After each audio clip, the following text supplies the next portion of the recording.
டேய் நானே அவரியா சனிக்காம நம்மள மட்டும் ஸ்பெஷல் கிளாஸ் வைக்கிறாரா? எனக்குண்ணா தெரியும், அவரு போய் கேளு.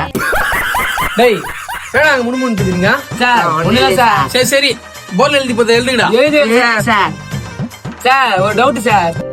டவுட்டா? கேளுப்பா, என்ன டவுட்டுப்பா? இது வரேன் சார். சார் இப்ப ஊட்டிக்கு போகணும் சார். ட்ரெயின்ல போறது பெட்டரா இல்ல பஸ்ல போறது பெட்டரா சார்? ஆமாங்க சார். நீ பஸ்லயும் போத ட்ரெயின்லயும் போவாத, நந்து போடா. நீ உட்காந்து கிளாஸ் வர கேளுடா. உனக்கு என்ன டவுட் இருக்குதாப்பா?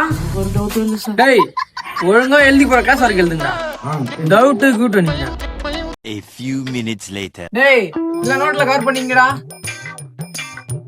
டேய் ஏன்னா வேலை காணோம். டேய் மச்சான் அவர் திரும்பி கிளாஸ் வைக்கிறாரு. பணம் கொஞ்சம் கட்டிச்சிடலாம். நல்ல பேரை வாங்க வேண்டும் பிள்ளைகளே, நம் நாடு தோட்டத்திலே